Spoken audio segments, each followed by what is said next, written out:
रवि, आज तुम फिर से अपनी माँ के घर गए थे? घर में घुसते ही श्रेया ने सीधा सवाल किया। रवि ने पहले कुछ सोचा, फिर जवाब दिया। श्रेया, वो मेरी माँ है। पापा की तबीयत ठीक नहीं रहती। माँ हमेशा परेशान रहती हैं। मैं उनका अकेला सहारा हूँ। श्रेया को इन बातों से कोई फर्क नहीं पड़ रहा था। मुंह बनाते हुए श्रेया ने कहा, वो सब मैं नहीं जानती। मैं तो बस इतना चाहती हूँ कि तुमने उनसे अलग होते हुए मुझसे वादा किया था कि अपने घर वालों से कोई मतलब नहीं रखोगे। मैं सब जानती हूँ। जब तो बहू बेटे को घर से निकाल दिया, अब बेटे की कमाई के चक्कर में उसे बार बार बुलाते रहते हैं। रवि को बहुत गुस्सा आ रहा था, लेकिन घर में क्लेश न हो, इसलिए उसने खुद को संभालते हुए कहा, देखो श्रेया, पैसों के लिए मेरे पापा की पेंशन ही काफी है। और रही बात वहां जाने की, तो मेरे सिवा उनका है ही कौन। पापा की बीमारी को देखते हुए मेरा फर्ज है कि मैं उनका ध्यान रखूं। बेटा होने के नाते मेरा भी तो कुछ फर्ज है। रवि श्रेया को बहुत देर तक समझाता रहा, लेकिन श्रेया नहीं मानी और उसने रवि से कसम ली कि वह बिना उससे पूछे कभी अपने माँ बाप से मिलने नहीं जाएगा। रवि श्रेया का स्वभाव जानता था।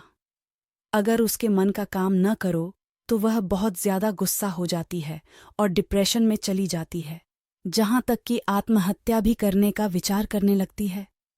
रवि ने उसकी यह शर्त भी मान ली, लेकिन उसका मन हमेशा अपने माता पिता के लिए तरसता रहता था।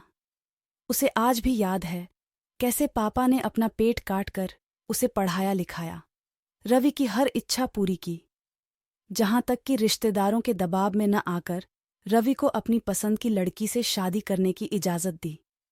लेकिन शादी के 2 महीने बाद ही श्रेया ने लड़ाई झगड़ा कर उनसे अलग होने का फैसला कर लिया। रवि के पिता जगन्नाथ जी ने एक दिन रवि से बात की, बेटा, अगर बहू हम लोगों के साथ खुश नहीं है तो तू अलग हो जा, हमारी चिंता मत कर।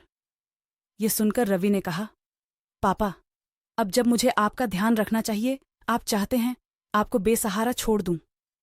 ये मुझसे नहीं होगा। रवि की मां शांति जी ने कहा, बेटा सही तो कह रहा है।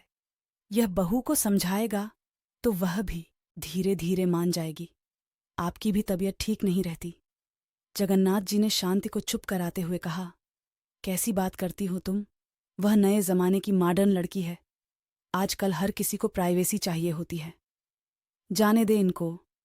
बेटा रवि, तुम बहू को लेकर जहां वह जाना चाहे चले जाओ, हमारी चिंता मत करो। रवि अकेला टेरेस पर खड़े होकर यही सब सोच रहा था।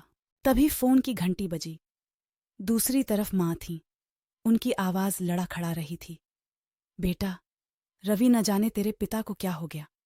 मैं इन्हें हॉस्पिटल ले जा रही हूं, तू जल्दी से आ जा। रवि ने कहा, माँ, तुम चिंता मत करो, मैं अभी पहुंचता हूं। यह कहकर रवि जल्दी से नीचे आया और जूते पहनने लगा। श्रेया ने देखा रवि कहीं जाने की तैयारी कर रहा है। रवि, तुम कहाँ जा रहे हो इतनी रात को? और भी फोन किसका आया था? रवि की आंखों से आंसू बस छलकने ही वाले थे। उसने कहा, श्रेया, पापा की तबीयत बहुत खराब है, मुझे जाना होगा। माँ उन्हें लेकर अस्पताल गई हैं। श्रेया गुस्से से बोली, रवि, मैंने तुम्हें कहा था कि तुम उनसे मिलने नहीं जाओगे। ठीक है, तुम जाओ, लेकिन जब वापस आओगे तो अपनी बीबी को जिंदा नहीं पाओगे। रवि उसके आगे गिड़गिड़ाते हुए बोला, श्रेया, आज जाने दो मुझे। एक बार पापा ठीक हो जाएं तो मैं फिर बिना तुम्हारी मर्जी के कभी उनसे मिलने नहीं जाऊंगा। लेकिन श्रेया का गुस्सा तो 7वें आसमान पर था। रवि के लिए जिंदगी और मौत का सामना एक साथ होने जा रहा था।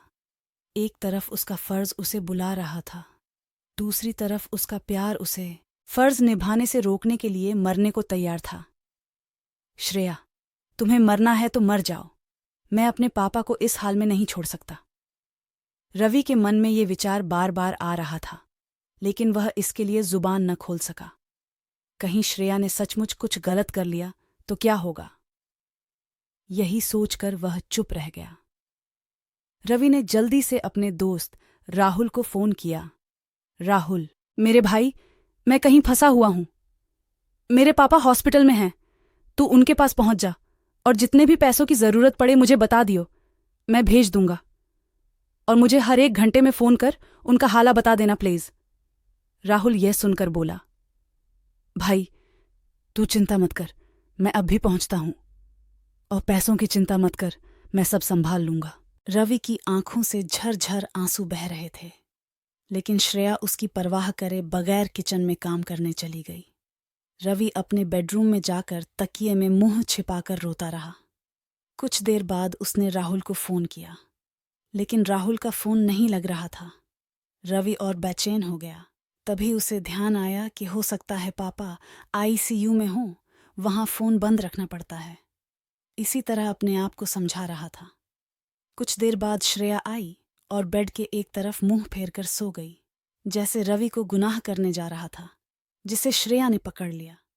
कुछ देर बाद उसने फिर से राहुल को फोन लगाया, लेकिन फोन नहीं लगा। रवि का मन बहुत बेचैन हो रहा था। उसके हाथ पैर ठंडे पड़ रहे थे।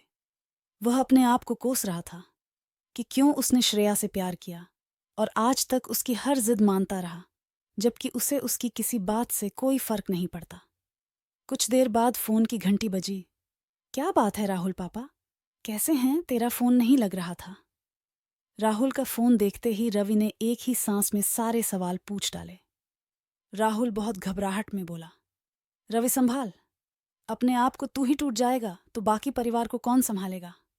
तू जहां भी है जल्दी से हॉस्पिटल आ जा। अंकल हम सबको छोड़कर चले गए। ये सुनते ही रवि के पैरों तले जमीन खिसक गई। ये क्या हो गया? अभी शाम को ही तो वह उनसे मिलकर आया था। काश वह आखिरी समय में अपने पिता के साथ होता। वह जोर जोर से रोने लगा। उसकी आवाज सुनकर श्रेया उठी और पूछने लगी, क्या बात है रवि, तुम क्यों रो रहे हो? रवि ने उसे झिड़कते हुए कहा, सब खत्म हो गया श्रेया, मेरे पापा भी, और शायद तुम्हारा मेरा रिश्ता भी। ये कहकर वह तेजी से बाहर निकल गया। श्रेया भागती हुई उसके पीछे रवि रवि चिल्लाते हुए भागी, लेकिन इससे पहले कि वह कुछ कह पाती, रवि वहां से जा चुका था। श्रेया की आंखों से टप टप आंसू बह रहे थे। कहीं अब रवि उससे नफरत तो नहीं करने लगेगा, कहीं उसे छोड़ तो नहीं देगा। यही सोचकर वह रो रही थी। अगले दिन रवि के पिता के घर पर सारे रिश्तेदार इकट्ठे हो गए थे। रवि एक तरफ कोने में गुमसुम बैठा था। तभी वहां श्रेया आई। उसने रवि को देखा, लेकिन रवि को तो जैसे होश ही नहीं था। फिर वह अपनी सास से मिलकर रोने लगी। उसकी रोने की आवाज सुनकर एक बार रवि ने उसकी ओर देखा और नजरें फेर लीं। रवि ने भारी मन से अपने पिता को अंतिम विदाई दी। आज उसके पिता को मरे 5 दिन हो चुके थे। इन 5 दिनों से श्रेया भी वहीं रह रही थी, लेकिन रवि ने एक बार भी श्रेया से बात नहीं की। ये बात शांति जी अच्छे नोटिस कर रही थीं। जगन्नाथ जी की 13वीं के अगले दिन शांति जी ने रवि और श्रेया को एक कमरे में बुलाया। रवि श्रेया को देखकर उठकर जाने लगा। बेटा मेरी बात सुन, मैंने ही बात करने के लिए बहू को बुलाया है, लेकिन मुझे कोई बात नहीं करनी माँ। पापा की बात मानकर मैं अलग हो गया, लेकिन अब मैं आपके साथ रहूंगा। चाहे आप कितना भी कहें, मैं कहीं नहीं जाऊंगा, और इसे जहां जाना है चली जाए। ये सुनकर श्रेया रोने लगी। शांति जी ने उसे चुप कराया और कहा, बेटा ये 2 चिट्ठी तेरे पापा तुम दोनों के नाम से छोड़ गए थे, एक तेरे लिए और एक बहू के लिए। रवि ने जल्दी से चिट्ठी माँ के हाथ से ले ली, जैसे उसे पापा को पाने का मौका मिल गया हो। उस चिट्ठी में लिखा था, बेटा मुझे मालूम है कि बहू हम दोनों के साथ नहीं रहना चाहती, लेकिन मुझे पता है मेरे जाने के बाद तू माँ को अकेला नहीं छोड़ेगा। फिर से इसे लेकर घर में कलेश हो, इसलिए मैं तुझसे एक वादा लेना चाहता हूँ कि अपने पापा की अंतिम इच्छा पूरी कर और बहू कहना मानकर उसके साथ चला जा। तेरी माँ के लिए मैंने पहले ही वृद्ध आश्रम में इंतजाम कर दिया है, वह वहां सुख से रहेगी। कभी कभी उससे मिलने चले जाना। अगर तू मुझे प्यार करता है तो मेरी अंतिम इच्छा जरूर पूरी करेगा। इधर श्रेया ने भी अपनी चिट्ठी खोली।